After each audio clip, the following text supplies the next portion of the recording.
your work back there. Yeah, there's a lot going on here. Don't slow down for very long. Okay, we're online. Yeah, we're online. Okay, great.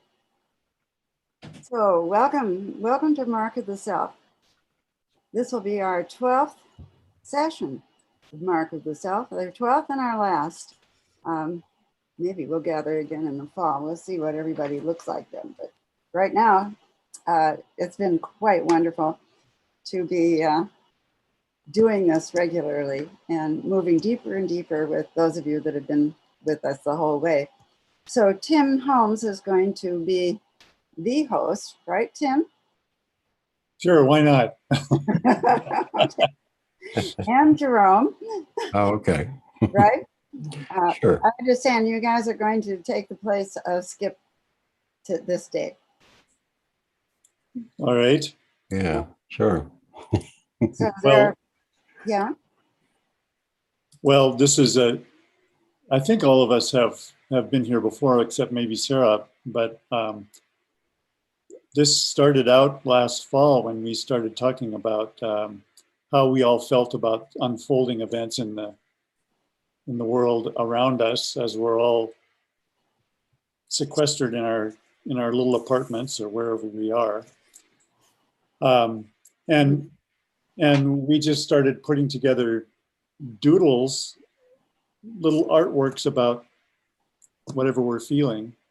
And it got to be such an interesting experience to share this work with each other that it's been carrying on ever since. And I think it's a wonderful way not only to get in touch with what you're feeling, but to be able to create this kind of community around the world about art and dialogue. Yeah. And finding the magic that comes out of any kind of artistic expression. Yes. Yeah. So, Colleen, carry on. Okay. Well, I've been concerned that that the Jungians aren't doing enough active artwork, and that it's really important to be doing it while you're talking about it. And those of you who have looked at the work of Carl Jung know how important that was for him to be painting. And of course, we have the Red Book now, which is an incredible gift from him and meant to be an example of what we all should be doing. One thing about Carl Jung is that he always painted in his studio where he saw his clients. And he shared his paintings with his clients, and they brought paintings and poetry to him to augment their dreams, which became active imagination, which is what Carl Jung ended up calling it. And Marie von Franz is the same way, that you had to be doing it. You had to be doing the actual art. But I've been concerned that that's fallen by the wayside. And then when the pandemic hit, it was like even worse. So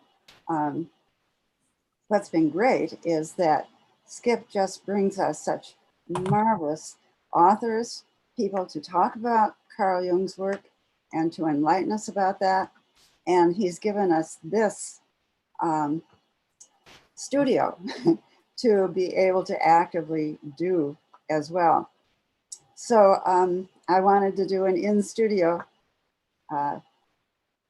session, and one has led to another, to another, to another. So I'll do a brief review. We started with Mark of the Self, talking about what is the Mark of the Self, and that the Mark of the Self is your doodle. The doodle that you do is your mark. Just like a spider spins a web, that's its mark. A turtle walks across the sand beach, and that's its mark. And a human being leaves its mark. And we tend to put it down.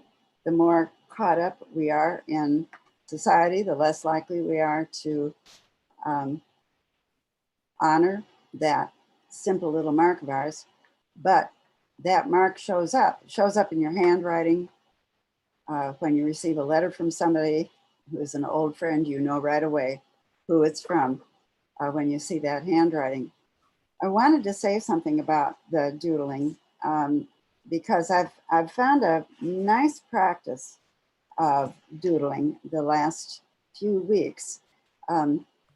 Let's see, I had sent an image of a doodle, and I don't know whether you have it, Tim, or not. Is it? And Tim, No, I are don't. you? The one you used on the invite? Yes, yeah, it was on the invitation. Well, I'm going to hold it up. I'm going to hold it up to the camera, so don't worry about it.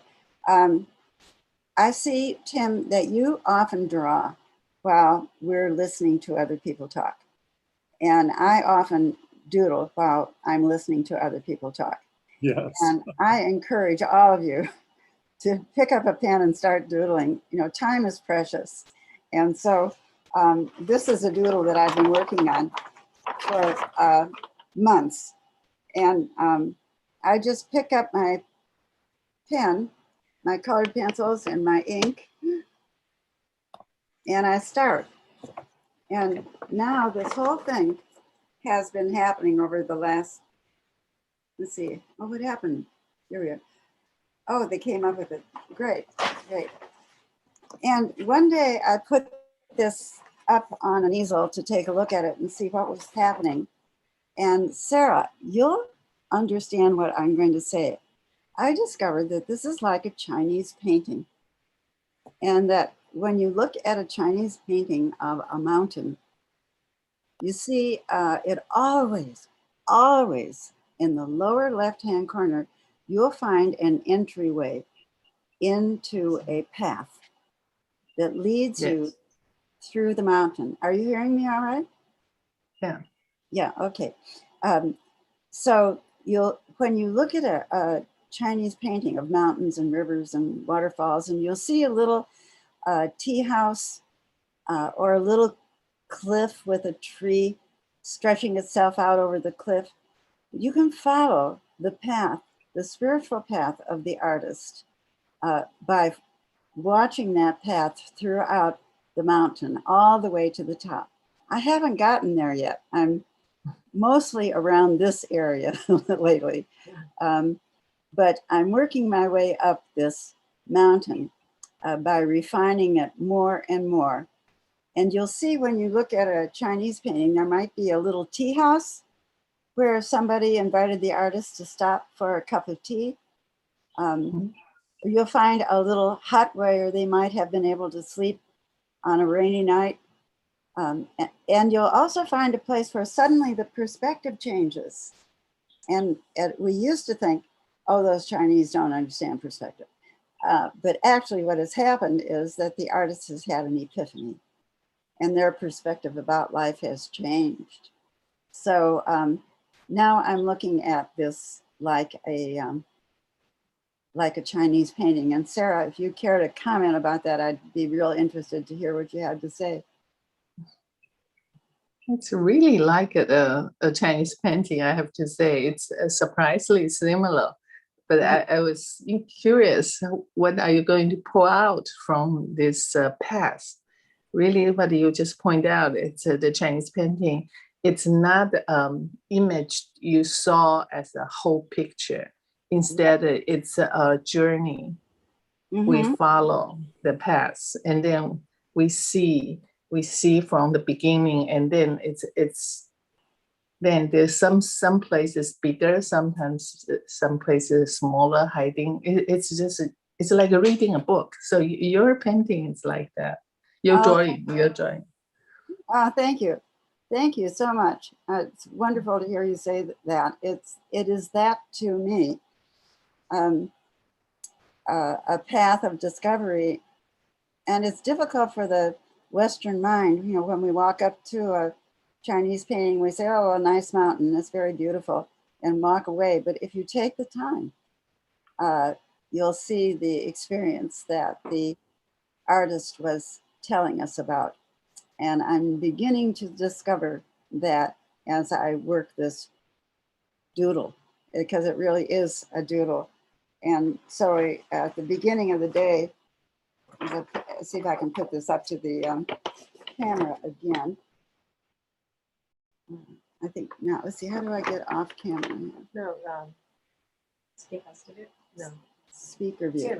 Tim needs to Oh, stop sharing. yeah, Tim, you can stop share. Skip, you'll have to stop the share, I think. Okay, There we go. okay. So Now you can do it. that was how we had started it. And I would urge you to take your doodle and just start. And one piece, one page can take you months, maybe years. And that's quite a wonderful way, I find, to just settle myself in the morning or at night before I go to bed. I just love to take 20 minutes, 40 minutes, and time, suddenly it's midnight and time to go to bed. So we started out with the doodle, the mark of the self. It's so important to recognize that about ourselves, whatever it is that you're inclined to do, and to do it and do it and do it. And then we talked about how important it is to know what it is that you want to talk about when you do your art. And to skip forward to where we've been the last 3 or 4 sessions, we started doing collages, making collages about our spiritual path. And so last session, we looked at some of your collages with that in mind, and I'd like to look at those again today that way, and look at them from the standpoint of sacred geometry.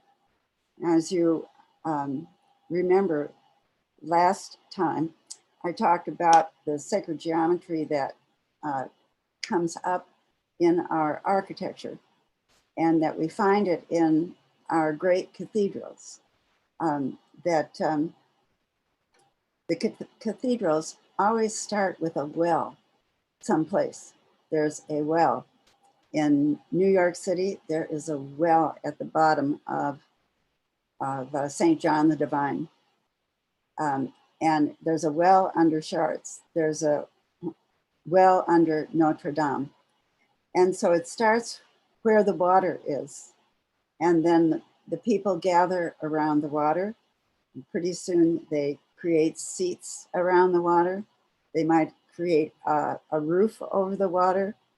It becomes the place where they gather for celebrations, for special events. And it grows and it grows and it grows until really you get something like St. John the Divine in New York City.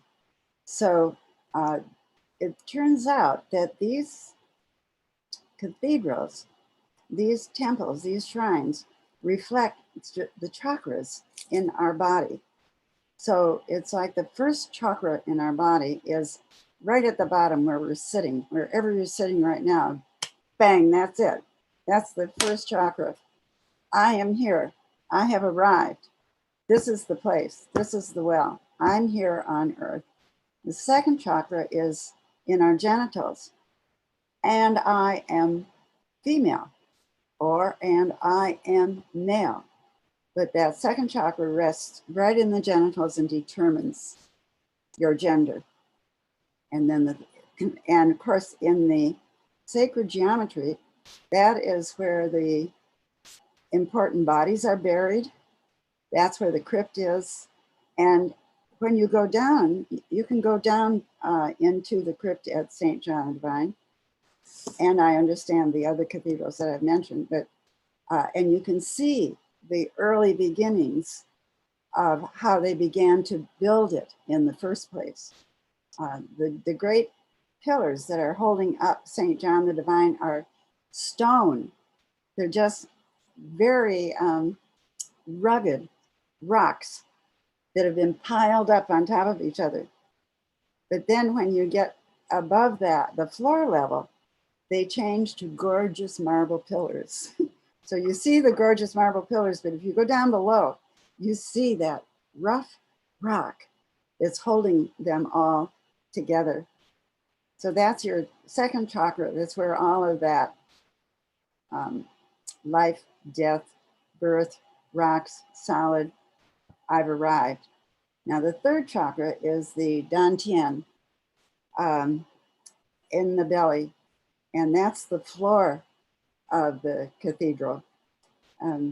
So it's like the floor of the cathedral and then the second chakra and the first chakra underneath.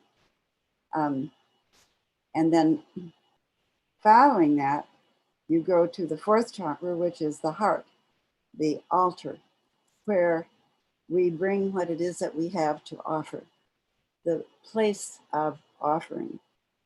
And then following the fourth chakra, the fifth chakra is the voice. It's the sound, it's the organ, the music, the hallelujah, what it is that we have to say.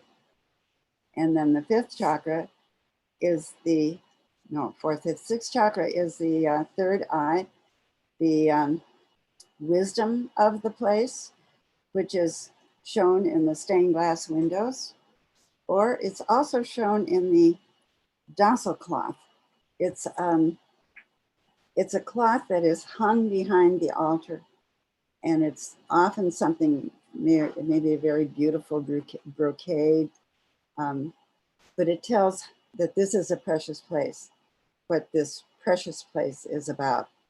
And then the seventh chakra is the steeple, the crown, and our connection to heaven. Now, what's really amazing to me is, as big and spread out as a cathedral is, the steeple on a cathedral goes right straight down through the altar, through the floor to the well. So it's like the Kundalini lines the cathedral up.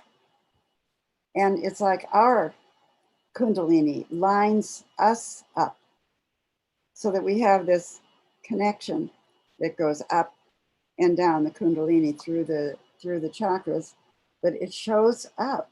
This belief that we have shows up in our architecture, and I've found that quite wonderful. I was looking for images for my own collage of a spiritual journey, my spiritual journey, and in one of the cathedrals that I was taken with,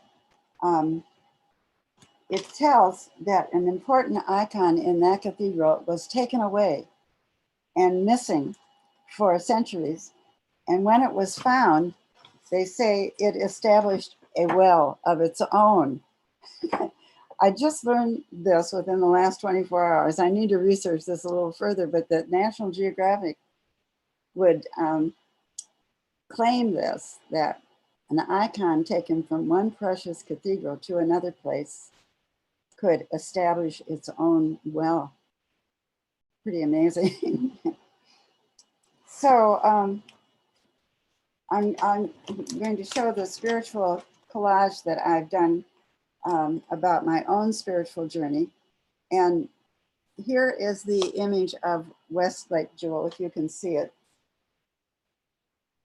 You see the couple sitting at the beach, at the bench, in the bottom of that picture? Yeah. That's Westlake, looking out over Westlake. If you arrive there at 6 in the morning, you'll see people doing Tai Chi, or dancing, or waltzing. Maybe, Anne, maybe you've been with me there to Westlake. Yeah. Yeah, and I put it in my spiritual journey collage because I can remember saying, here is a place where I could live.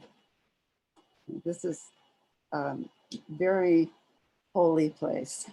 It's where all the artists and the literati chose to live during the Sung dynasty. And it's where the art schools were established. So I'd like to look at whatever collages we have today with the idea of how your imagery can be arranged into how it can be arranged geometrically with sacred geometry. So do we have someone's collage that we could look at, Tim, that you could pull up? Hopefully Skip does. He didn't send me anything. Yeah, I sent mine to Skip. Okay. Unless Jerome has it. No, he said he was working on them on the PowerPoint. He said Uh-huh. Right. his last message. Yeah, he said he needed about 5 or 10 minutes. See, I just want to comment on yours, Colleen, that the first one that you showed us, the coloring in there is just so fascinating. I was really looking at the dialogue between the colors. Yeah, There we Yeah. go. it's Thank just really captivating. And I began to realize, first of all, I started looking for shapes that I recognize. Like there's a kind of a Pegasus up in the top left. But then I realized that the colors themselves are speaking to me in a way that that I really appreciate. That's not, that I can't make sense of with my brain, but my heart sure feels it. Oh, thank you, Tim. They're really tints, not colors, but tints. Well, this is a process that I've just learned in this last year. We're calling it our Rocky method. And I'd like to get into it with you next fall. We take, Rocky is a woman who just passed away at the age of 93, I believe, 93, 94, 4 or 5 months ago. And she was an art major at Stanford University. And she married a Trappist monk, and they had 6 children. And in the evening, he would read, after the children were put to bed, he would read to her, and she would paint with watercolors in this very, almost with her eyes closed.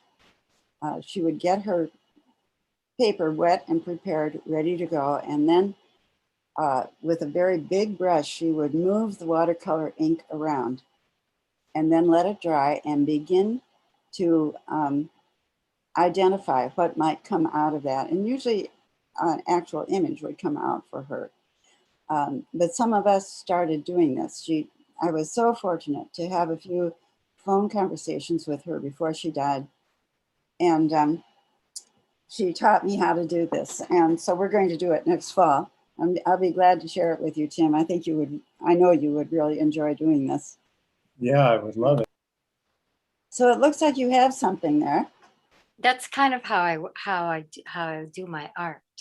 Uh-huh. And I do it in photography as well. Because a lot of the times I did self-portraits, so I would look at the scenery and then decide where it was I was going to go. And then I have just a couple of seconds to run there because I'm the photographer and I'm the model and I'm the everything. And so I would be completely surprised because there's always a surprise. I couldn't see the shadow if I created a shadow, for example. Yeah. And what did that look like? Was it a profile me, yet you saw the front of me and in the photograph, and then you saw this perfect profile? So I've always thought that photographers and everybody, all the artists I knew in New York, wanted to always use my photography for their artwork, and I get inspired with artists. So it's a really nice combination because one is graphic and so on, and the other one is, so it's a very interesting, and that's the way I've always worked. I see images and things. They come up, yeah. Great. Well, Joan, could we see Joan's collage? Hello, Joan. Is Joan Hi, with us? Colleen. Hi. Hi, yes. And I did do the second one according to the 7 chakras. I sent that to Skip as well. Do we have that? Is it possible that we're going to have Joan's second collage up? I think maybe Skip stepped away. Well, tell us about this one and what it means to you, and maybe in this time we can come up with your new one. Well, let's see here. Where is Colleen and Colleen and I, can you hear me okay? Yes, but now I can't see your collage. Yeah, I think that's up to Skip. Jim? I can, oh, Here we There, go. there. Okay, thanks. yeah. Tell us Well, about this, because then the other one will be even more interesting. I honestly don't know what to say. You know, I met with Colleen one-on-one about this, and she reminded me of what all the math is and the corners and whatnot. But I think really what it boils down to is in the upper left-hand corner is a woman at an easel with a paintbrush, and what the intention or what this is saying is that I am on the path of uniting my spirituality and my art, and filling in the black and white areas with color. And yeah, I guess that's what I don't want to go on too long, but that's kind of the crux of it. I thought that the image that you have right in the center of the lightning, you know, which is usually where we put ourselves, as it turns out afterwards, is that you don't do it intentionally at the time, but that lightning in the center is so much like the aura around Guadalupe. Mm-hmm. And Yeah. then the lightning coming off of the other images in your collage, you know, striking out, seemed to say so much about the experience you had when you saw Guadalupe. Yes. Yeah. It was so interesting because I put that image of Our Lady of Guadalupe, and I didn't know at the time that it was the Guadalupe Virgin or Mary. And I happened to have been there. When I was there, I was really astonished to see the pilgrims walking on their knees for some distance, you know, quite impressive. We were talking about Jason's book, Religious But Not Religious, about the new era of spirituality is experiential. And so, you know, I'm hoping that I am, so this is what I did for the second. I wasn't sure really of what the assignment was, but I mean, I knew basically, and I don't know that it's revealing much, but these are arranged according to the geometry. So tell us, let's just start right out with those skulls down in the bottom here. Yeah. Well, it's interesting. In the original collage, I don't think you can quite make it out in here, but there was like a Mexican flag in the image, and it was just so astonishing, you know, that I did that without realizing, you know, the connection between that and the Guadalupe. And I think that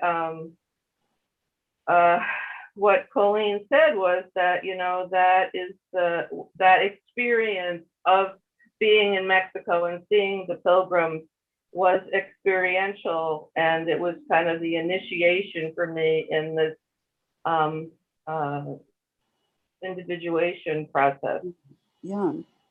Now, I see that you have the 7 sections here in bands of color. Is that right? Yes, I did that intentionally based on the chakra colors. And so, and the Degas image of the dancer is right where you would be born female.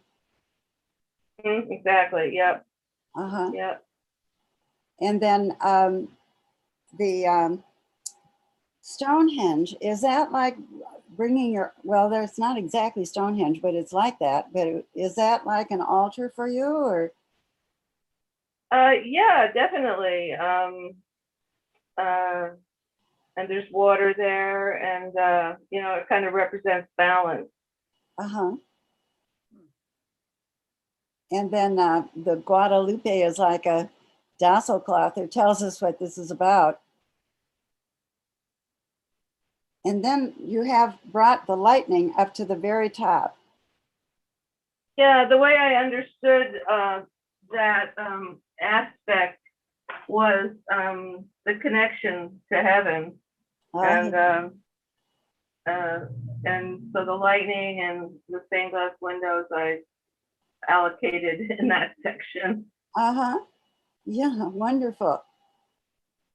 I've never thought of the structure that holds the stained glass windows together as looking like the aura before, but somehow Right. yeah, there's something quite wonderful about that. You know, that the stained glass itself is beautiful, but it has to have a structure to hold it in order to be able to serve. You know. Right. Yeah. Well, thank you, Joan. It's Can I wonderful. comment?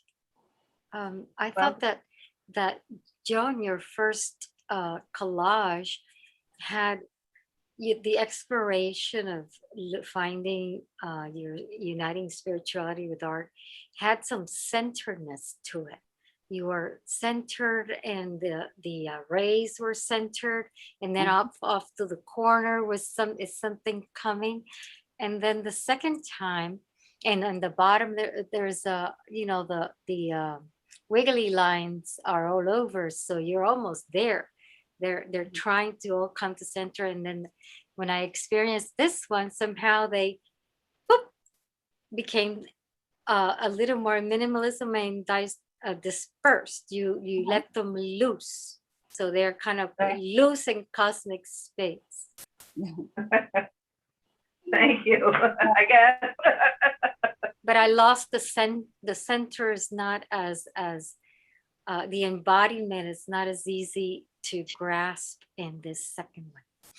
Yeah, I had difficulties with this. I was kind of just following the assignment, and I didn't allow myself to improvise at all. I was just kind of following the assignment, putting the images in each of the sections. I was not really inspired at all by making this one.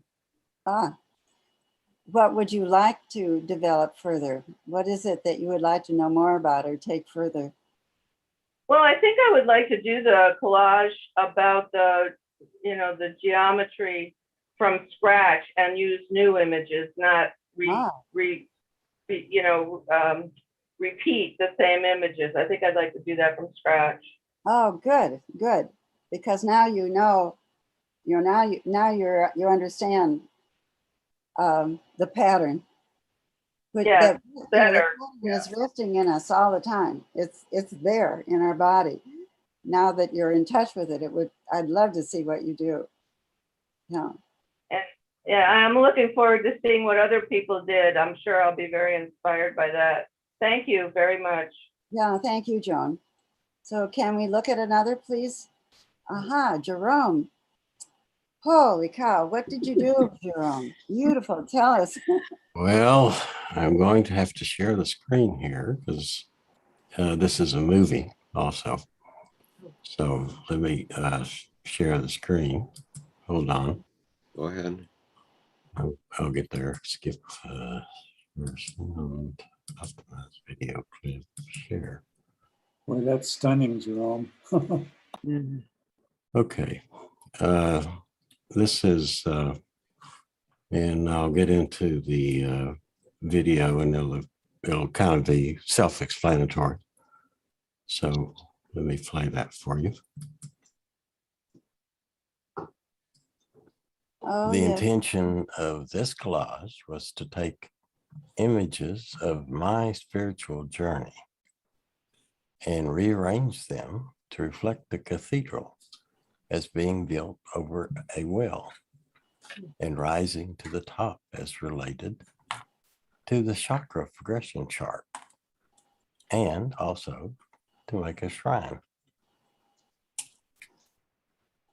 Since Colleen introduced the chakra chart, my first intimation was that I had painted a picture of the chakras when I was painting pictures in response to Sherry Lovler's poems during our first classes with Colleen. So it does reflect my shrine and reminded me of experiences in practicing Kundalini yoga under the supervision and approval of my mentor, a clinical psychologist. It is important to point out that the practice of this type of yoga is not for everyone and should not be attempted without a qualified teacher. And also remember that my experiences are unique to me and my path, and each person's path is unique to them. However, the chakra chart is an excellent framework representing developmental milestones. As Carl Jung said, each chakra represents a world of its own. That being said, here is Sherry Lovler's poem that inspired my painting. Soul Guide. My eyes clouded by what they see call me to look deeper. My mind, closed by what it knows, asks me to feel my way into the sanctity of life. Wisdom comes in symbols from sources beyond reason. The unreasonable becomes my truth. The journey becomes my guide. Sherry Lovler. As you know from last session, I was fascinated with Jung's Bollingen stone and saw myself as identifying with the Mercury figure Telephorus, carrying a lantern and exploring the psyche. And I noticed that the figure is pointing to the sun. When Jung carved the stone, completed on his 75th birthday, he mentioned to Maud Oakes that Mercury was a dual figure, and the river, as you see the little river here, was surrounded by 3 lightning bolts. There are 4 quadrants represented.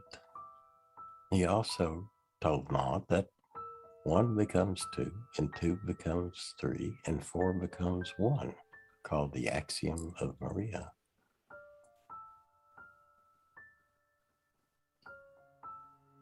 So here's an experience I had that may symbolically relate to a transformation.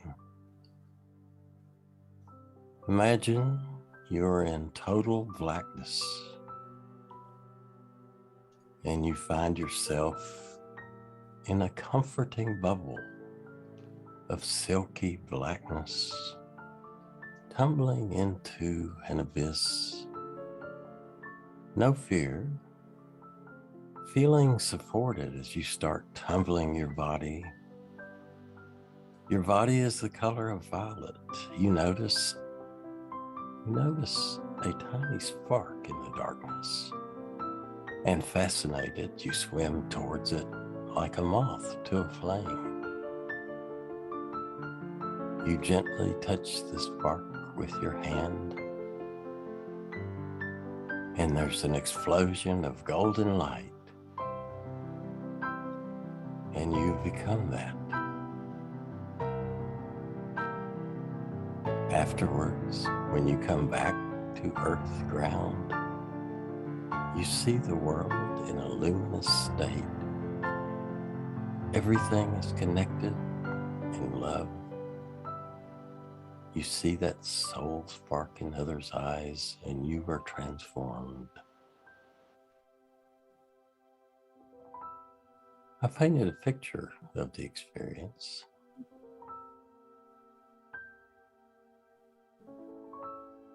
I also have this painting that always has a prominent spot in my home as it reflects the dance of the self and the witnessing observer. And perhaps Jung was pointing to the sun, as he himself had said. He always felt he was trying to touch the ground.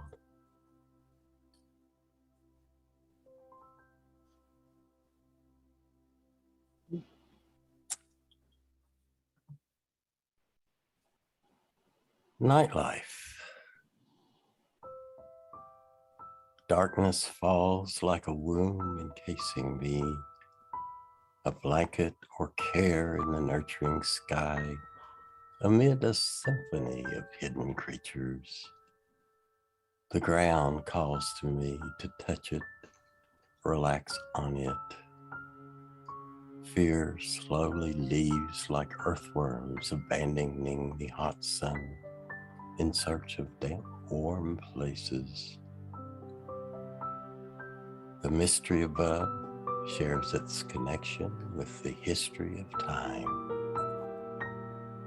Images come alive as the yin of the night caresses me, challenging my inherent numbness, and something inside softens, as if for the first time. Sherry Lovler.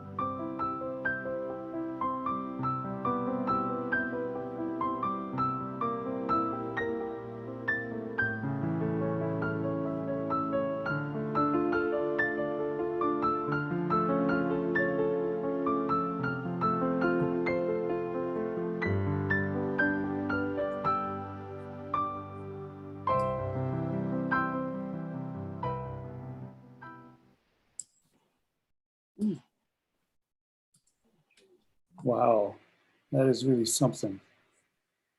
Beautiful. That was beautiful. Thank you for sharing. Oh, You're welcome. Thank you, Jerome. That was wonderful. Yes. Yeah. Beautiful, beautiful. Ooh. Feeling. We especially like the tumbling of the Yeah. half liters of human already tumbling, because you could see Yeah. how the different orientations of gravity show Yeah. something else. And Yeah, it's that interesting. Yeah, it's interesting that keeps I had moving. this image back when I was 7 years old at first, and I was tumbling the same image and the same, but I never did see a light at that one. But then when I was 35, I was in the Kundalini yoga, and the experience that you saw where I touched the light and the explosion of golden light, that happened when I was older. So it's always a puzzle, but it's the same feeling. It's just it's a beautiful experience. So anyway, that kind of gets the chakras. And your collaboration with the poet is also also works very well together. Oh yeah, Sherry's. Yeah, I painted every one of Sherry's poems. I have a painting for one that was inspired by her. So her poetry is wonderful. certainly. So, Yes. and On Softer Ground is the book if you don't have it. So Actually, I felt that there was the sense of her feminine words worked really well with bringing out your masculine sensibility. So there was a tantric dance, yeah, and I liked the symbol of your tantric dance, that one that can see itself. That was very nice. It almost looks like a hieroglyphic or something. yeah. Thank you. Beautiful. Thank you so much, Jerome. Yeah. It's Okay. also the sense of your experience of doing it is so clear. You know, Yeah. that your experience of putting this together, you Yeah. know, of telling your experience this way. Yeah. Well, I finished it this morning. So it had 2 weeks and I had all these ideas floating around and finally I know to wait until it coalesces. So you really have to be patient sometimes and just say, we'll see what's it going to tell me and what's going to come up. So Well, speaking in symbols like this, you know, we really, as a culture, we're really very inept when it comes to speaking in symbols. And this is what we need to learn to do, to see this way and to speak this way, because it says so much. This is just wonderful. Thank you so much. you're welcome. Okay, So here comes the next one. Okay. Sorry.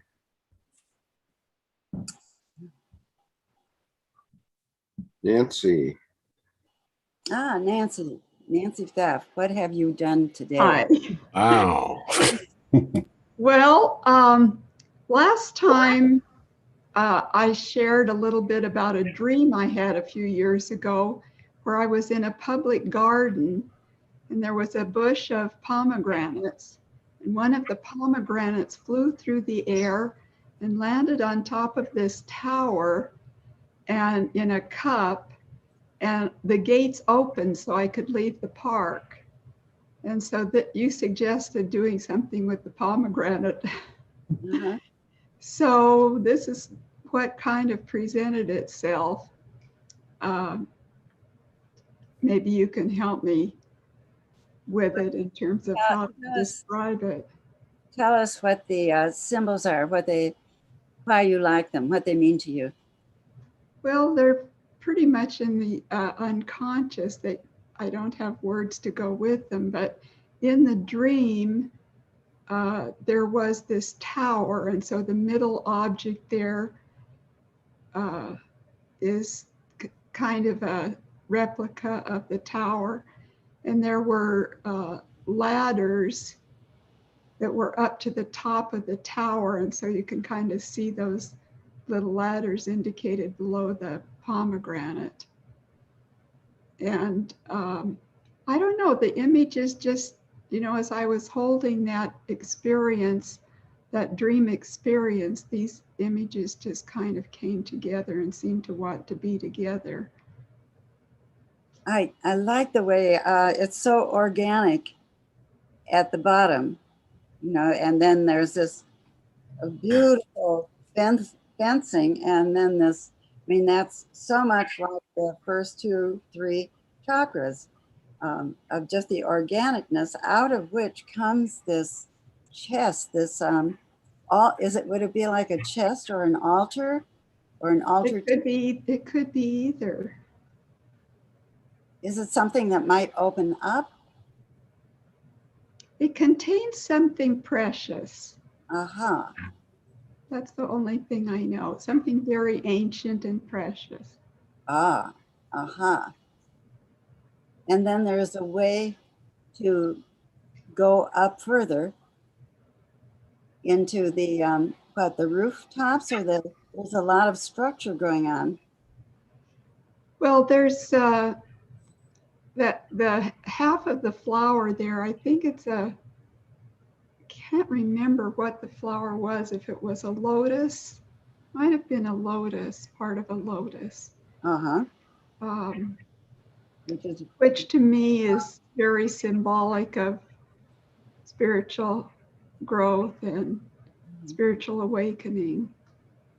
And then there's the pomegranate itself, which has many seeds and was a symbol for Persephone, I believe. She ate the pomegranate seed, and therefore she was in Hades 6 months and on the earth 6 months. Uh-huh. But there are lots and lots and lots of seeds in a pomegranate. So many possibilities. And because the gates opened in the dream, at the end of the dream, there's the sun coming out there, the opening, being freed. Now you chose to show these other images. Are they upside down? They appear to be upside down. Yes, they're upside down. And the only thing that came to me after it was done was, here's this red pomegranate at the top. And Jung talked about in the East, what we call the first chakra, we speak of it as at the bottom, but in the East, it's at the top. And my spiritual journey took a radical turn in 2019 from the Christian way being predominant to the Eastern philosophy way being predominant. Oh. So it could have something to do with the fact that that is the first chakra there, that we would call the first chakra, but it's at the top because it's in the Eastern philosophy. I don't know. That's just what came to me after it was done. There's a wonderful YouTube talk by my teacher, Mary Holmes, who's no longer living. But in 1980, she gave a beautiful lecture on the age of Aquarius and how everything is going to go in reverse. Everything is going to change in reverse. And it seems like you're writing that message, that there's a reversal going on. Yeah. And my journey hasn't exactly been according to normal or any kind of ordinary path. It's had so many unusual. Thank heavens for that. What's that, Tim? Thank heavens for that. Yes, right. I will also share that in India, they always put a red spot here. That's part of like in the West, when they go on Palm Sunday, they get some ash or something. They always wear vermilion powder here, and it's to activate, it's symbolic to activate the sixth chakra, which, becomes cosmic vision. So that the red, that pomegranate, it's fertile. So you're fertilizing that whole sixth chakra. And we always marvel how integrated you are, Nancy. There's that background white light is quite centered there, and it's always it's whole. It keeps the whole. Even though at the top is the sun, that light in the background is very alive and well placed. Yes, So warm and Well, thank you for helping me with that. I really like that too, Gilda, about the dot, the bindi and between the eyebrows for the third eye. That's perfect. Yes. Something to think about for the future, Nancy, is the chest and what might be in there if you were to open it up. Thank you, Colleen. And you can also play with turning the picture around, and you might see a whole other thing, because since you did play with the background upside down, when you turn it around, it might also reveal some new shapes and new information for you. Would be another another way to look at it. But since there are so many possibilities, given what the persimmon promises us. Something that comes to me as we're talking is that you see this huge tree at the bottom underneath really that chest and so forth, that the spirituality is grounded. It's coming from the earth. It's very, very definitely coming from the earth and in its most organic form. Yes. And then the human comes along and does what it does with it, and builds this chest, builds this beautiful shrine. It's really wonderful. It also looks like the roots are going into water, And so that could be the well at the bottom of your Yeah. Yes. cathedral or temple or whatever you want to call it. Yeah. Mm. Oh, well, thank you. Thank you very much for your input, everybody.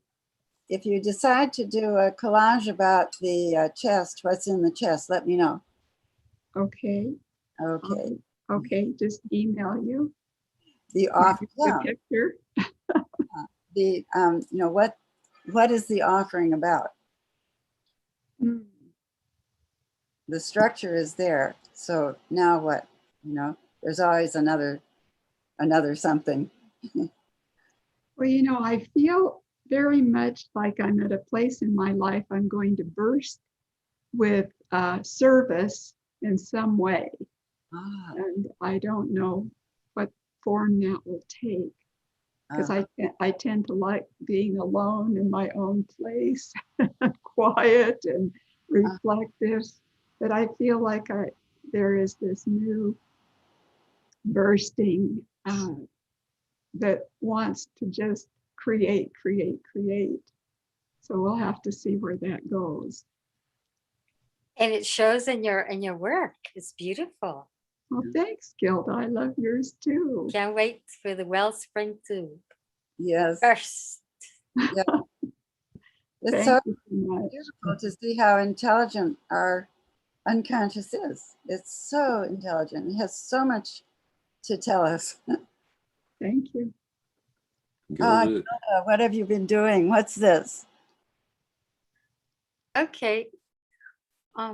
Interestingly enough, that Nancy used a golden, vibrant orange background, and I somehow I was inspired by some ancient tarot card that had red in it, and it really stood out. So this is, I would call this the Chariot. It's number 7 in tarot, in the major arcana of the tarot deck. So 7 are the number of the chakras that we are most familiar with, because they are more boomies up further higher. So this is a chariot, and the chariot is moving right along.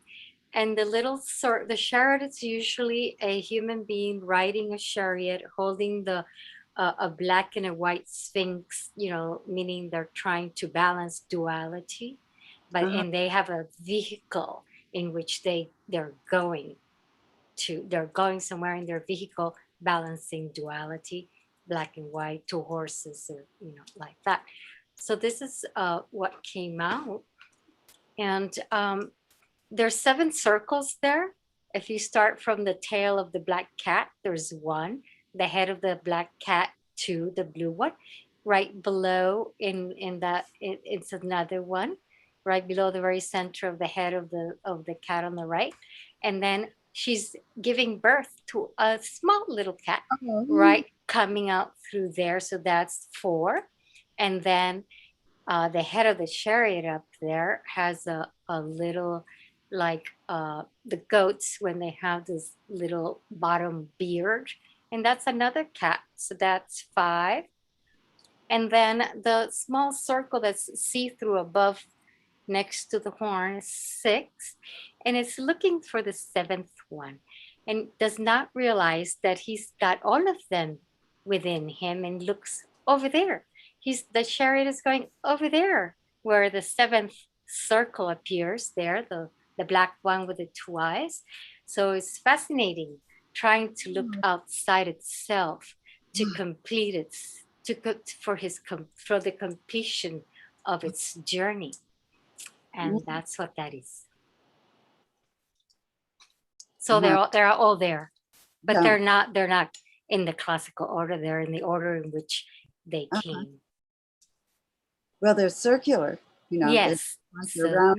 Round yes. And there's a gold. There's a gold circle you can see there, and then there's a little dot on the left that you see there in the red, and that would be the 8th one, and it's loose. You know, that's the one. By the time you get to the 8th one, to the power point, that's over there in the cosmos, and it hasn't yet acquired form, but nevertheless it exists. So there it is. And there's also, and they're all, as you noticed, all of them are linked. You know, that you see that the golden one, big golden one like this, they're all of them are linked, except that last one where the attention is looking outside of itself. And when the attention looks outside of yourself, it loses the linking that inherently it's grounded there. It's all there. There's everything. There's the male at the black cat and the little tail, that's like the male. And then the female in the center meeting him in tantric dance. And then out, doesn't realize that out the other end, she's giving birth. And the birth is right underneath his chin there, because that's another little cat. So that would be the birth. He's got it right there in his throat, trying to come out. Whoa, whoa, whoa. And then the horn, which touches cosmic being and also curls right back down into the cohesive net of, but it's still loose. It's not quite connected, but all the others are connected. And he's looking over, he's going, sending his chariot over there to that spot where is looking into some fascinating place outside that promises that keeps him fascinated, but still not grasped.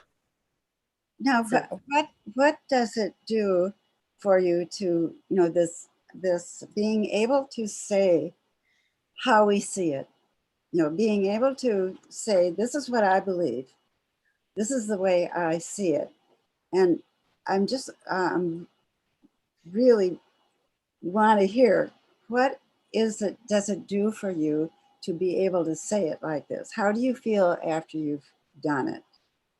Because there's been this inside of you, and now it's out and you've done it. And I'm wondering, what is it that happens for you as a result of doing this? Okay, what happens to me is that I get in contact with surprise and fascination, and that is what keeps me alive. Otherwise, I'd be bored to tears.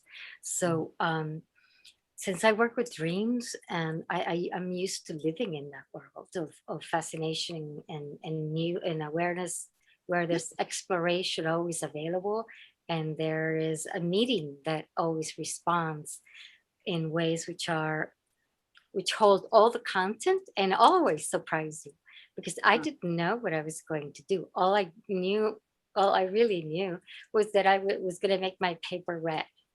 And that's it. And then I walked around and I have a calendar on my refrigerator that my mom sent me once with cats. You know, I'm an animal lover, and cats, I've had 32 years of cathood. And they were doing yoga. It's called the cat yoga calendar. And they're all doing these poses. And there's one, this is, there's something about movement, and I come from dance, that embodies not only form, it embodies rhythm, it embodies weight, it embodies qualities, it embodies language, it embodies many things. So I said, I'll start with that. And I took that. I love that you say the surprise, and I want to ask Nancy, and Nancy, was there a surprise for you in doing your shrine? Well, yes, it really, lots of it surprised me. But could you say what it was that surprised you? Well, the upside down background that just seemed to have to be there, the round red object, which I think of as the first chakra up there at the top, the tree that was growing up underneath that chest. The chest sits on top of the floor that's over the tree. And there was just a sense of preciousness about that architectural feature with the chest.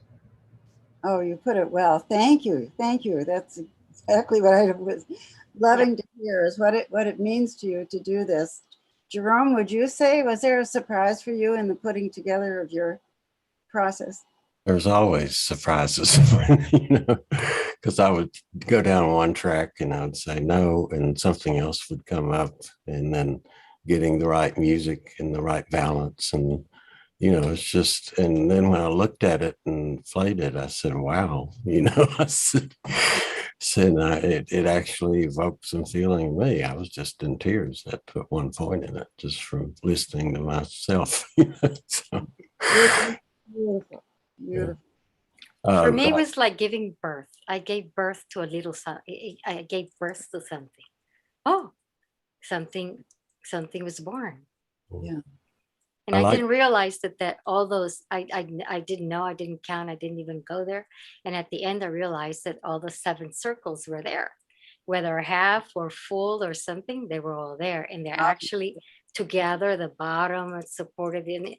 Anyway, so when one is works on connecting like Colleen is teaching us to do with the unconscious and one is consciously connecting to the unconscious, then it just, the intelligence just puts it out. So It's much. like a birth, like the way babies, how do we know? Well, it happens. The intelligence of our body builds it and has memory and also intelligence. It has the collective, which is beyond our memory. Yeah, and it also remembers everything. It has all our library of the past, but we don't have to go there. We just have to open up and connect to it, and then and I cut all different things, and I had them in different order, and I look at them until suddenly I keep shifting and shifting until and then okay, that's it, and then I stop, and I know when, at least I do know when it's done. It's done. And that's always amazing to me. That sense. I think that artists have that sense. It's done, and I know that when you reach that point, if you and I were together, and I would say, would it be okay with you if I were to move this cat over there? You would say no. I mean, there's this kind of truth. Right. Because that would just throw up the whole thing into a whole other thing. If just a little dot will change the whole balance and rhythm of the entire thing.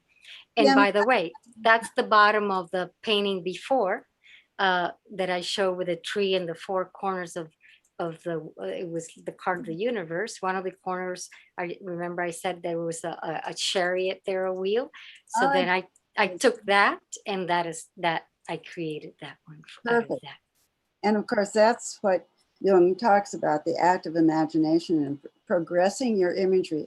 It's staying that I'm so glad you mentioned that the chariot was there, and it was there. Now, do we have other collages that we should be looking at, Tim? No, we don't. What I still have on the PowerPoint is your list of the sacred geometry, and Nancy's raising her hand to ask a question. Okay, yes. Well, I wanted to comment on Jerome's presentation because his brought in the voice, and the feeling was in the voice of the experience he was illustrating for us. And for me, that helped me to be actually integrated into his experience. It was like I was having the experience as well, and knowing him more clearly through his sharing of that experience. It wouldn't be the same without his voice. Right. I mean, all the words are there and the symbols are there, but his voice is another part of it, isn't it? He also had music. Carries so much. It also had music, so he had all the many dynamic layers of dynamic to tell the story. It's kind of my mark of the self is what we were looking for. So this seems to be able to fit that together. Seems to be my mark of the self, I guess. So anyway, I did like Gilda's rotation and circulation, because it reminded me of, if you do Kundalini yoga, eventually the whole system rotates down to the heart, the dantian, and you get this quiet circulation that comes about from that. So it's not just going up and out or coming down, depending on your perspective, but and I think what this does, Colleen, is this brings this out and as Gilda was doing, she's starting this circulation, which is wonderful. And so is Nancy in her upside downness. Right. Same thing. Yeah. And there were also many eyes that you can't really see it because it's not so close up. But if you count the eyes, 2 in the figure like this, there's 2 eyes and two eyes. And the figure on top, by the time it gets to the top, there's only 1 eye. He's trying to, get it all into 1. And then when it goes out, there's 2, but they are vertical, which is going up, one meeting the other one. So they're both the same. The high and the low are the same. And that's the one that's floating with a black head.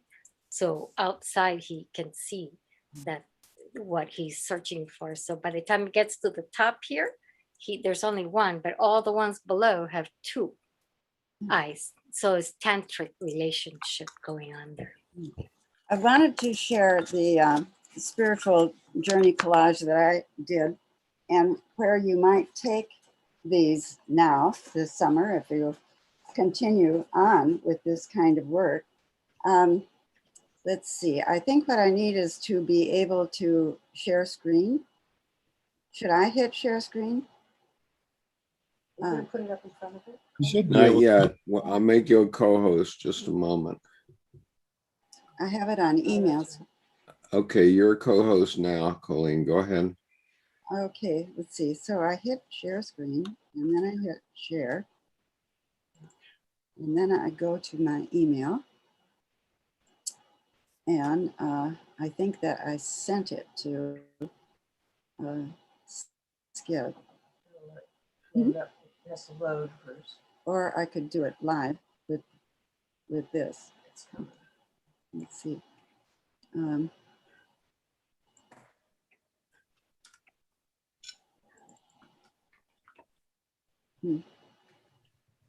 Let's see now. There it is. Okay. Detail open, spiritual journey. This would be the first one. So this is the collage that I started with, the first part of the collage. And it has the Westlake here in Hangzhou. It has this snake at the bottom, which is a kind of where this all goes on down in the depths, this birthing process. But what I felt was that these screens to me were like the Christian church with the crosses here and this kind of veil that you really can't quite see through. There's a promise that there's something there, but I've not been able to quite see through it. And so I was doing the collage about the experience of my spiritual journey. So now I'll go on to the next one. So here it is open. So I took the screens and I opened them up and did this, which is in the inside of it. And that's the, it's like that I have the feeling that a roaring bull has come through the Christian church for me. And it just, that's what it is. It just like a bull in a china shop. That's beautiful. And I replaced what was on the altar with this beautiful, what would I call it? A jacket or a shirt that this man is making, that there's something about the making of a beautiful work of art is what the altar is really about here. And I found this of Daphne, and I think you'd find this interesting. This sculpture of this woman and this looks like a tree trunk has just come through her body. The experience of when something happens, like my son dying, that the church just can't handle it, and it's just poof, like I was shot through. And all of the teachings of the church over here, we have the the Last Supper, and they don't work anymore. You know, where do you go at that point? But here, there's a Madonna here, and the latest sculptures I've been working on have been these corsets, and I dare to hang a corset over the Madonna here. And so I see this as the beginning of my next shrine. It's going to involve this with it. Let's see now. I think I have another. Like Colleen, how you have the Daphne's figure being pierced by the tree instead of having the tree grow out of her arms and legs. She's True. pierced, Yeah. which is But we're glad you're making the corset at least white and not black. Yes. Well, I've been making some corsets since. Some of you might remember the collage that I've shown with the corset in the lower corner of it. Not right here at my fingertips, but it might be on that easel right there by my desk in there, I think, that I've been working on the corset and getting in touch with how much beauty means to women. The feminineness of caring for ourselves and wearing something very beautiful. So here's the corset, if you can see, that's in my collage. Can you stop sharing your screen so we Okay. can see better? Okay, let's see, stop share. There we go. Okay. Here we go. So there's this corset in the bottom left-hand corner, which is often the wellspring, creative wellspring. And so is Rembrandt. I'll talk about that in a moment because I have to take Rembrandt on next. So let me go back to my own share screen and go back to my email again. And then I can show you the corsets that I've been doing. So let's see, I go into my inbox and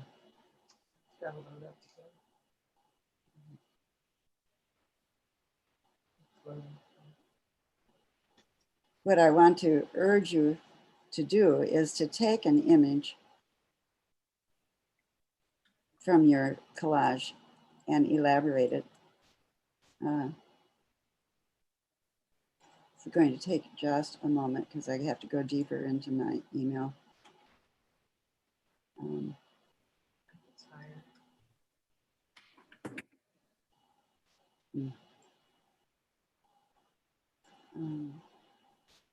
Maybe I can't do it.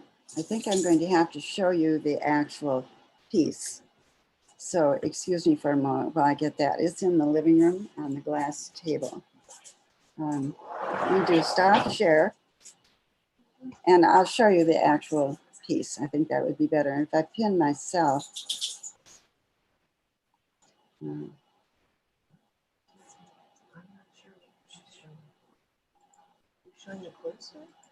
yes, yeah. No, there's the one that I want to show is here in the living room. Be right with you. Yeah.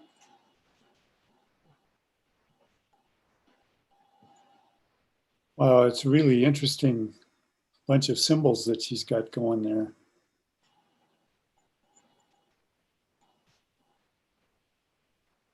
Yeah, she's remodeling Madonna.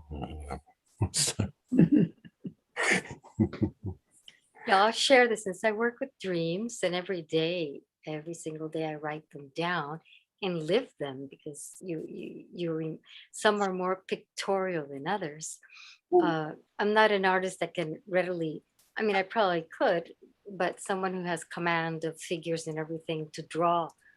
When you work with dreams, it's all there. You can make a different picture every single day 100 times because and it's all weird or innovative or something. Now I have to show this again. Well, that's all right. I can show the other papers. Oh no, that's all right. sorry, I cannot have this part of it better organized, but I drew it, and then there's the white papers that have where I copied, but that's all right. So I blew up the image, took a photograph of the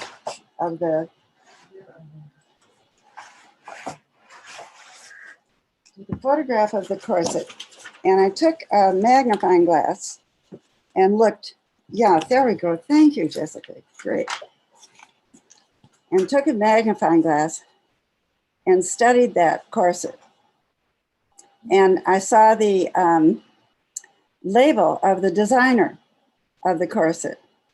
So I looked up the designers, and they are three sisters in Paris who set up a design house in Paris. And originally they made dresses for the Gibson girls. But then after the First World War, they felt like the women had been through so much.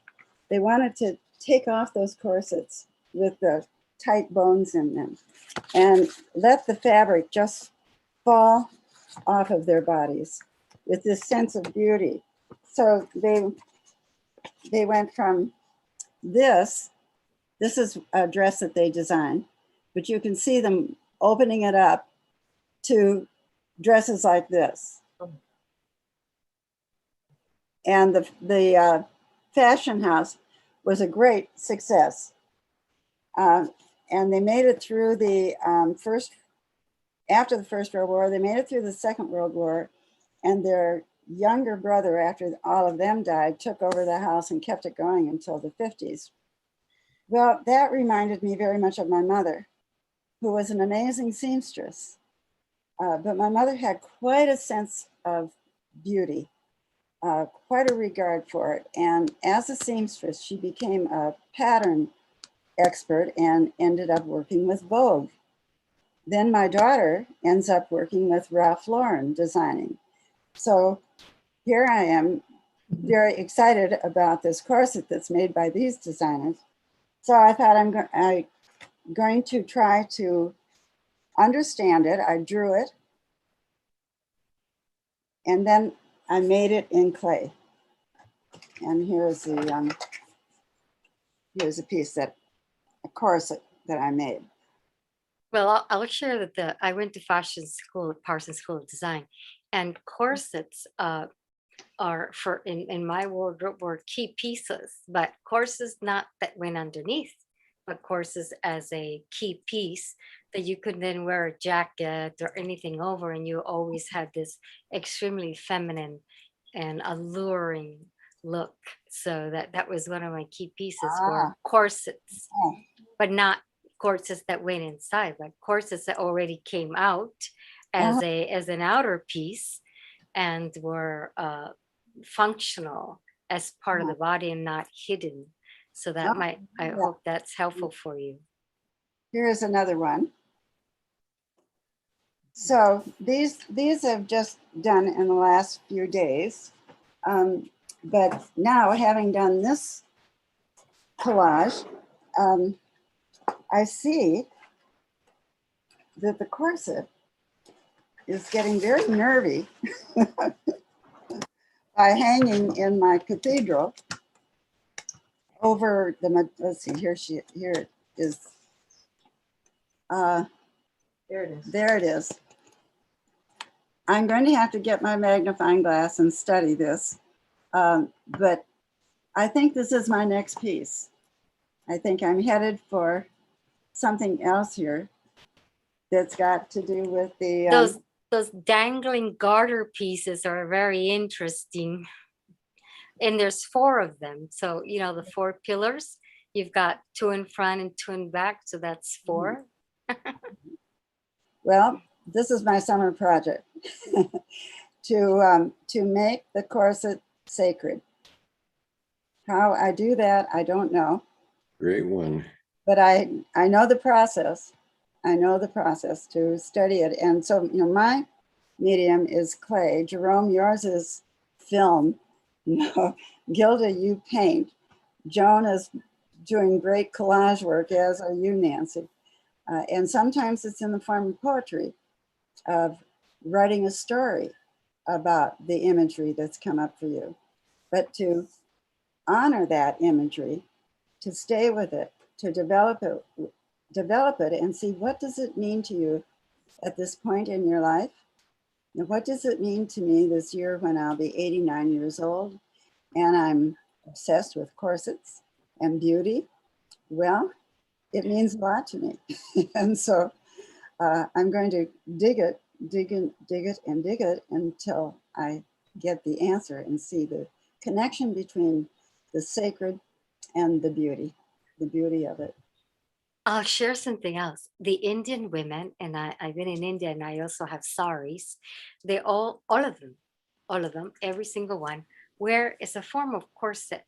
What's underneath the sari on the top, it's just below the breast, and it hooks in the front like a corset, and it has little sleeves up to here, and all of them have that. And then on top of that, they wrap the cloth that becomes the sari. But the initial piece is that one that holds, and it's very beautiful done. It has all sorts of lines and cuts because it fits your body perfectly, because you can see women in the country working. They're doing all kinds of things. They do everything, and they all wear these absolutely gorgeous saris, colorful saris, and they're without shoes, stepping on the grass and walking with thongs, and they wear these very beautiful wrap clothing. But the main one up here that keeps the breast held, and it's the base of the fabric going around, is like a corset. Nice, very nice. Well, I think it's something that that's in our collective now. And I noticed that Victoria's Secret is changing. They're changing from the male gaze to our gaze upon ourselves. Have any of you seen that coverage? I think it's just, have you, Anne? It's just I've seen a story about it. I didn't know what they were changing into. That wasn't clear what they were doing. They wanted to give up designing for the male gaze. Uh-huh. Well, and often there were male designers designing for women. Yeah. So. I'd like to show you one other shrine that I did many years ago, and I've taken it down off the wall to take a look at it. I'm going to turn my camera to it, and maybe if we could pull it around this way, right here. And this was made in a shrine workshop. Anne Elliott has been in one of my shrine workshops up at Mount Madonna, and you might even remember this one, Anne. Whoops. I just lost. Yeah. There we go. So this here.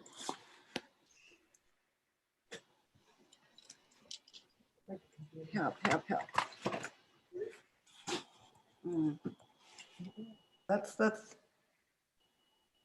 This shrine has the 7 chakras in it. It's a wall piece. So you see the 3rd chakra, the floor of the cathedral is here. And beneath the cathedral is Ganesha, the remover of obstacles. Down there in the depths is where you find that kind of help. And it's very watery. There are watery creatures here. And we have a creature that, like a seal, which often comes up in my work, diving down into the depths here. So we have the 1st chakra and the 2nd chakra here, and then the 3rd chakra being the Dantian, and then coming up to the altar of the heart chakra, and then the offerings. And my hands are like a prayer for the offering. My particular offerings are my hands and what I do with my hands. And then the Dasa cloth is the Buddha. And then the 3rd, whoops. How do we get back in here? Whoops.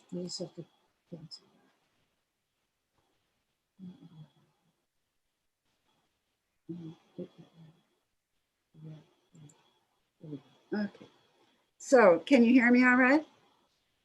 Yes. Yeah. Okay, good. So this is the third eye of wisdom, comes up here to the crown chakra and then up through to heaven up here at the very top, hovering above the cathedral. And this is the light and the sound that comes from that process. Any questions or? Oh, it's fascinating. Yeah. Great. Love it. You know, This is Maya. I just wanted to mention going back to your ceramic pieces that are hanging in your shrine, remind me of the hanging corset in your collage. thank you. Thank you so much. It Oh, always helps me to show my work because somebody always tells me something that I've done already, but yes, that's great. Thank you. It is. Colleen, Yeah. I remember that workshop very vividly. I mean, I really got a lot out of it.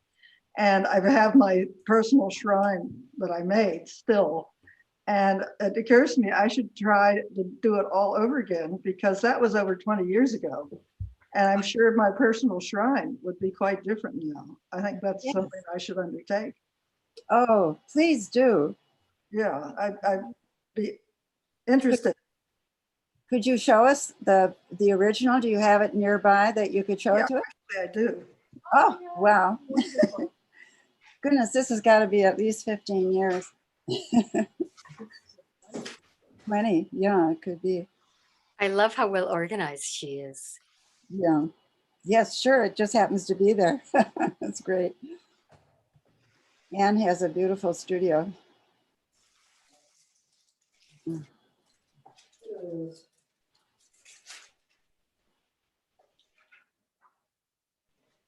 Okay. Wow. Okay.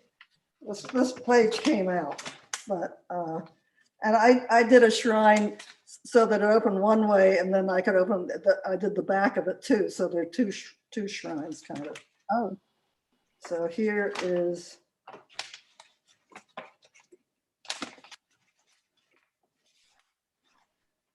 I think this was the front. Can people see this? yes, Yeah. yes. If you put it up to your camera, but The camera, yeah. that little green light You have to out of the way. Yeah, there.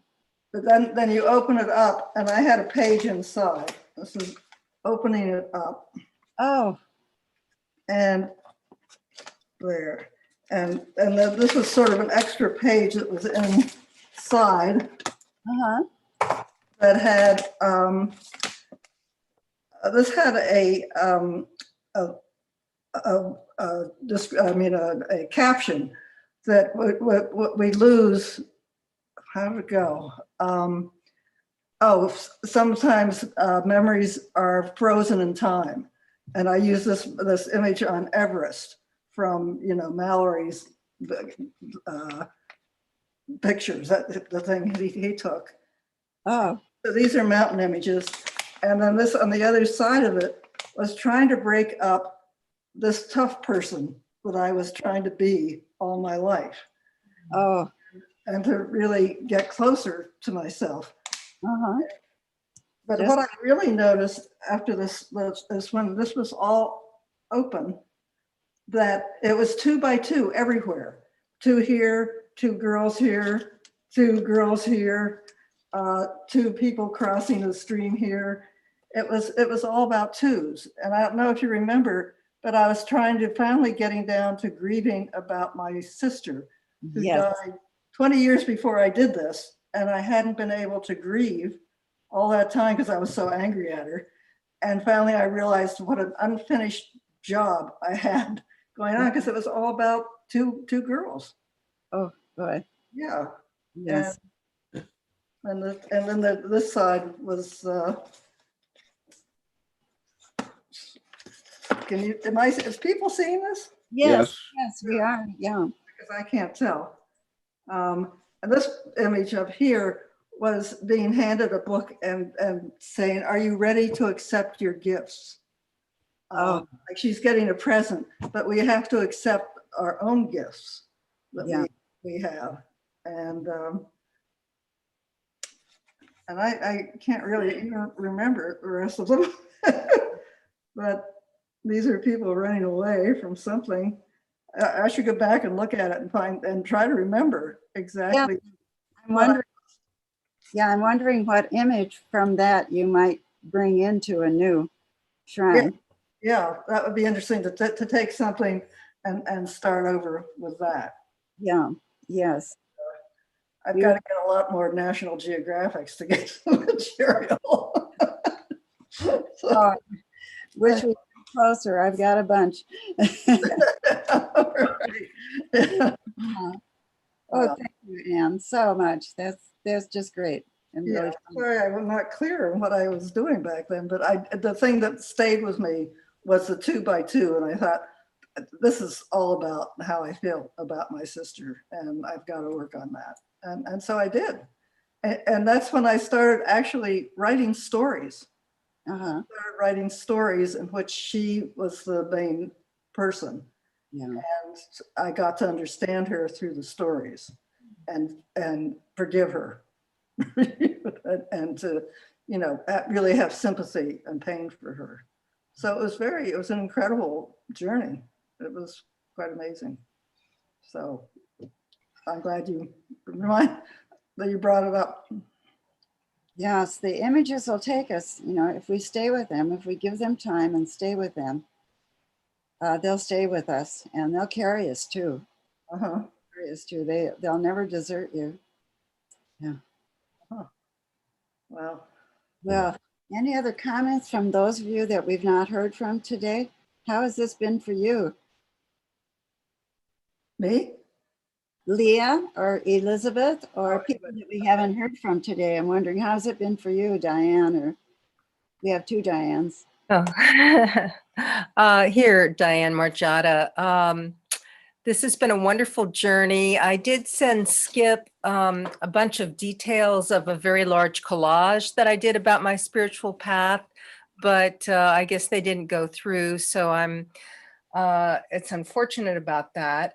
But one thing I wanted to mention is that even though I was working on something very large, I decided to make a very small kind of mobile of a cross with miniature pictures you can barely see. I was in my effort to simplify and to make a long story short of my spiritual path. I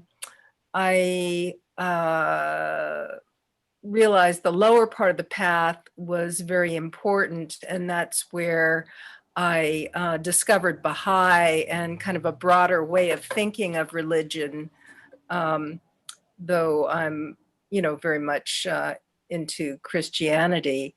But the one thing that stayed with me from a child through now is the idea of prayer and the repeating things. I know you can't really see very closely of hands in prayer and gestures of hands. So I think I could evolve that into a sculpture.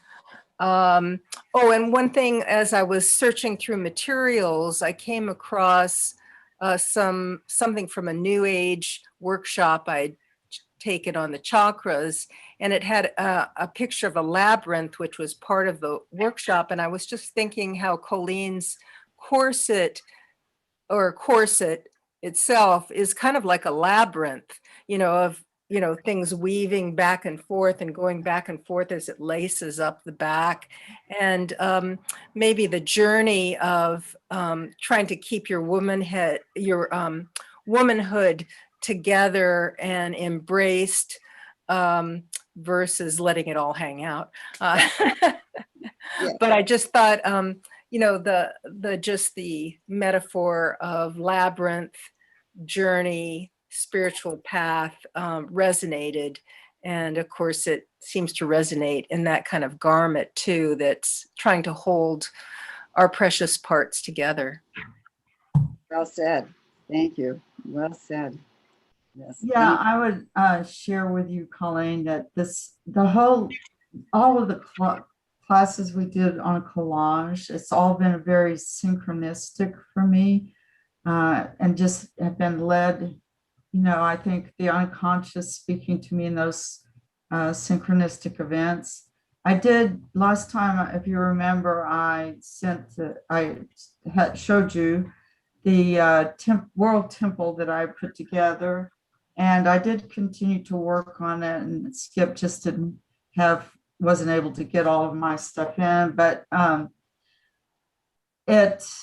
I've finished, put it together, and I added another piece to that world temple that I had wanted to show you, and it was the water jug from Aquarius that became at the left-hand corner at the top.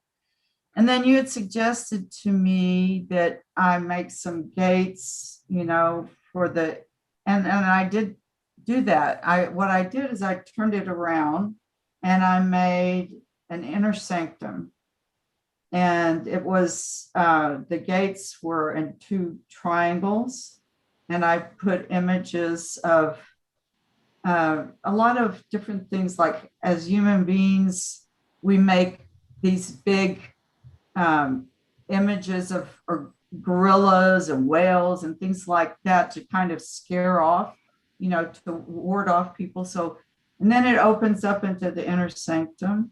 And if you remember, at the bottom of my piece, the World Temple, I had this painting of Jesus that was leading the lambs and opening up into the light. And so I used the colors there inside the temple. It was yellow and green. And then, but inside is a star. And inside this, the back of it is blue and the front of it is yellow, representing the masculine and the feminine. And it opens up, and there's an image of the Mysterium Conjunctionis, and it's an image of a man and a woman who are holding each other, and their arms are going out into the star, and it's shaded in green. So, and then at the top, there's a white dove that is communication with the psyche and the synthesis of the opposites. And maybe next class, I started writing about it, but I didn't finish writing about it. So maybe it's better and I can share with you next fall. All right. All right. I'm impressed with how well you remember it. That's great. All right. Do please. Do please. Any other? Yeah, I have a point here. Glad to Sorry. hear your voice, Skip. Huh? Glad to hear your voice. Yeah, well, to the extent that I failed some of you today, I just want to share with you why. And so I'm going to uncloak here for a minute. But I'm currently undergoing a test that was less than pleasant today. And that's why I hid myself. We understand. You still have created the stage for us to do what we're doing, and that we're very grateful for. You're welcome. Now, there are a couple of things that we have to keep in mind. Whoops, he's out. He just lost his. I'm sorry, that was me. There's a couple of things I hope everyone will keep in mind for next time. Number one, I've put the link to the MailChimp list. Please, if you haven't done so already, register. I had 3 people contact me 5 minutes before this started to asking me where the link was.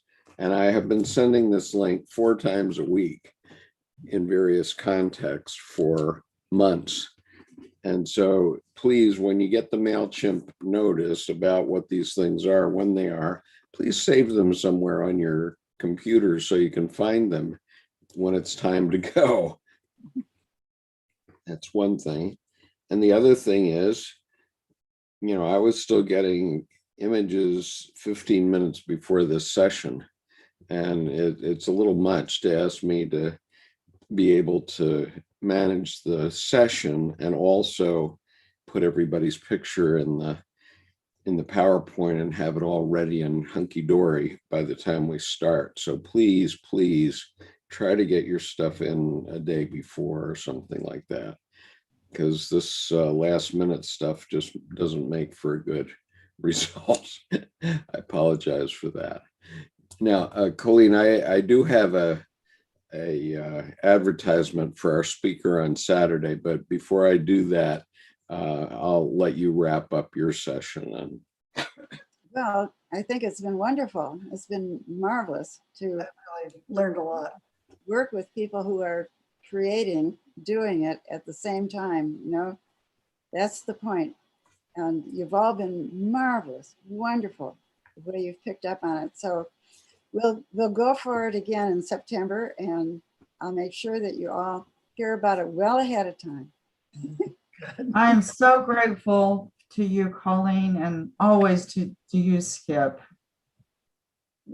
Yeah.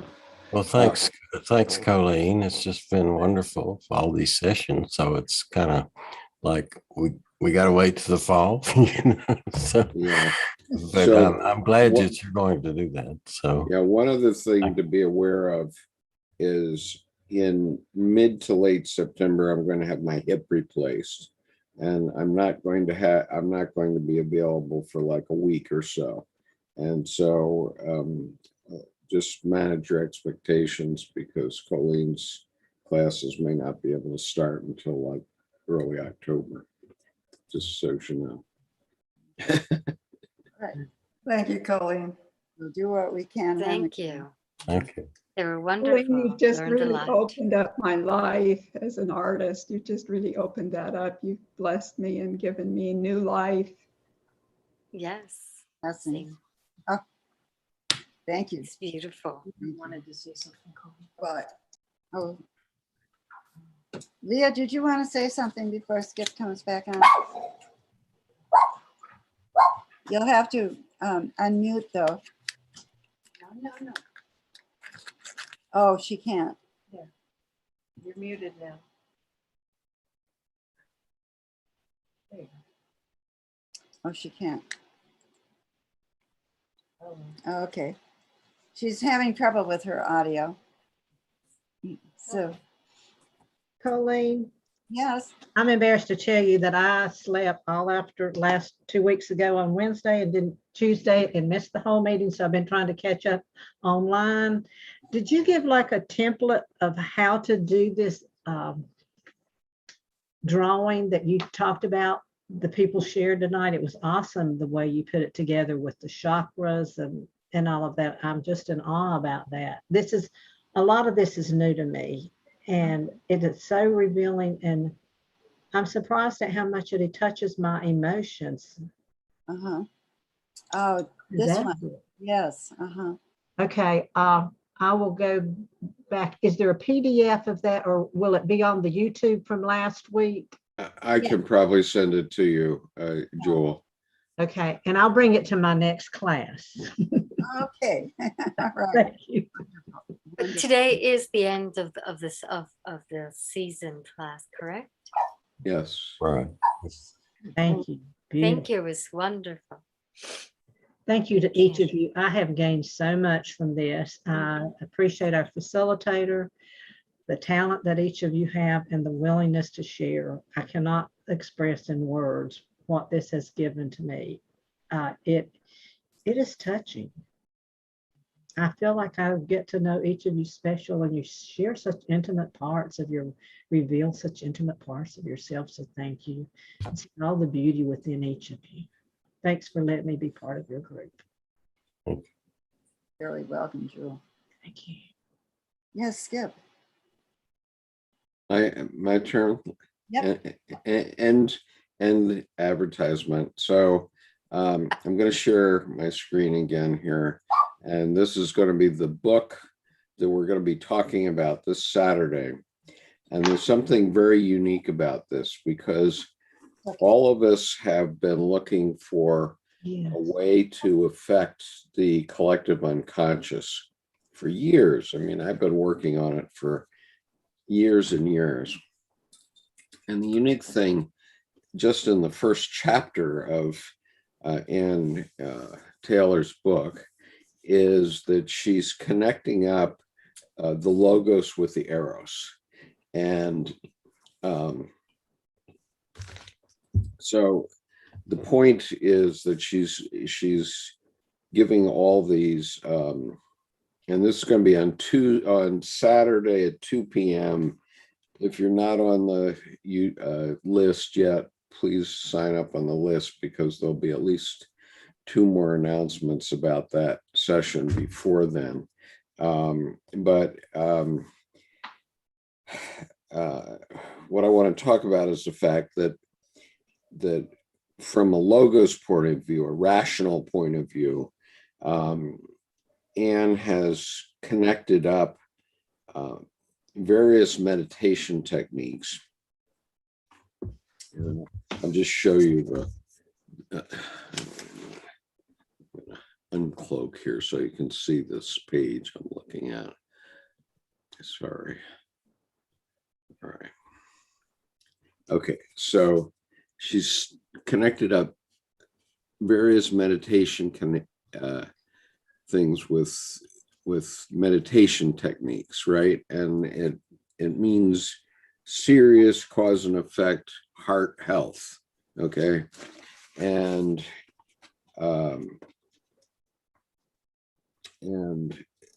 she's talking about how things that most of us know, because we've all looked at what Eastern traditions have done. She's referring to a book by Stephen Porges, and the quote is this: "Embedded in religious and spiritual practices are manipulations of vagal pathways. Manipulation of vocalizations, breath, and posture engage and exercise specific vagal pathways that provide portals to compassion and health." And what I had this aha, I mean, that's no new news to all of us who've looked at meditation before. But then I wrote this in my, in the space that was left. I said, the Proud Boys will never stop long enough to learn about compassion, eros, but they might learn to slow down for heart health, logos. And so my point is that if we can start getting men to understand that meditation and these various techniques are not only about Eastern tradition, which is the way they've always been sold for the last 50 years in the US. If we stop saying to them we're selling an Eastern religion, which sounds weird to any beef-eating American man, I can tell you, if we teach them to slow down, then a lot of the things that are happening in our collective right now are going to change just for that, just for heart health. And so they won't change. I mean, no men are going to change because of compassion and these eros things, but for logos, for rational reasons, they might start to. I'm not saying the Proud Boys or the Oath Keepers themselves will do, but if enough men around them start to change, it's going to make a difference. And so that's my point. And so I'd like to just say something about her personally. As I read the book, you discover that she is able to speak the science and the spirituality. Precisely. Both. Precisely. And she herself is an amazingly deep person. Absolutely. So I'm looking forward to just being in her presence. Yeah, and she spent decades in the rational world of heart health, doing EKGs and all kinds of stuff like that. But then she went to Pacifica and got a PhD in mythology. And so this book is about the conjunction of the two.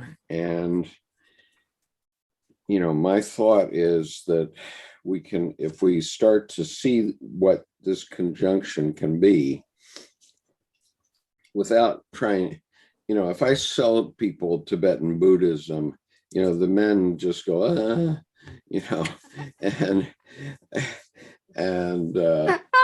you know, they just shut down, right? And the image here's the image that came to my mind this morning when I saw this. There's a retired lieutenant colonel from the Marine Corps who selected me to be the head of standards branch of headquarters, U.S. Marine Corps. So I was the reserve counterpart to the head of standards branch. And my reserve duty was to learn how to do that. It's all very logos oriented, right? But Roger Henry had been a Cobra helicopter pilot. Now, a Cobra is like a bicycle that is a helicopter, and in the front it's got like a hood, like a car, where the co-pilot's feet go, basically. But you know, they're enclosed, but that's where the co-pilot's feet go. So one day in Vietnam, they're not intended to be medevac helicopters. Roger Henry won the Distinguished Flying Cross for the following action. There was a Marine on a hilltop who needed medical attention, and there was no medevac available. So Roger brings his Cobra down, and the co-pilot jumps out, puts this wounded man in his seat in the Cobra, and then the co-pilot jumps on the hood, holding on to the windshield. And then Roger took off with this guy outside the helicopter, holding on to fly this guy to medevac. Okay, now that guy that did the outside part, he was a really hard-charging, beef-eating, red-blooded Marine. And he went on, and when within a month of the day that he got selected for his own helicopter squadron, where he was the commanding officer of the helicopter squadron, he dropped dead of a heart attack. Okay, so that's logos for you. All Okay. that beef eating. Yeah, all that beef eating and hoorah and all that stuff. I mean, he was a courageous man, and he got himself appointed finally to be a commanding officer of a squadron, and then he dropped dead from a heart attack. And that image, I mean, that image actually appeared on the cover of Leather Neck magazine back in the early 1970s. And Roger was awarded I think they may have both been awarded the Distinguished Flying Cross. Certainly Roger was. And so, but my point is, to get through to people like that, they have to see a connection that's other than this airy-fairy spiritual Eastern religion connection. And that's what Anne Elizabeth Taylor is talking about in this book. And it's my opinion, I mean, we've got a lot of male knuckleheads in this country, a lot of them, and they don't tend to show up in this group. But if we could change even 1/100th of 1% of them in a little way, then that's going to enter the collective unconscious and make a huge change. And so this is why I think Ann Taylor's book is particularly important. Nancy, do you concur with that since you've read the book? Yes, and her idea of Sophia is quite unique. I think it's worth coming to hear that. Plus, she's done a beautiful poem. She's written a wonderful poem. I think it's towards the end of the book that I would love to hear her read to us. Okay, well, I'll focus on that. I haven't read the whole book yet, but I think that what she's done here is remarkably important, and I hope you'll promote it. And it'll be on Wisdom Path on Saturday. So if you go to the MailChimp link and sign up for Wisdom Path, yeah, you'll definitely have the links for it. So that's what I can say. Thank you, Colleen. I'm sorry to interrupt. And you're muted, Colleen. You have to unmute. Cannot hear you. There it is. There it is. Yeah, Thank okay. you, Skip. Thank you so much. It's been really great. Now you go to bed. Yeah, I still have a meeting in Kuala Lumpur in 1 hour. Oh my God. All right. Well, So I mean it. Go to bed. yeah, I'll see you. I'll see you soon. I'll see you Saturday. See Yeah. you Saturday. Okay. Peace. Thanks. Good night, everyone. Thank you. Thank you. Thank you. I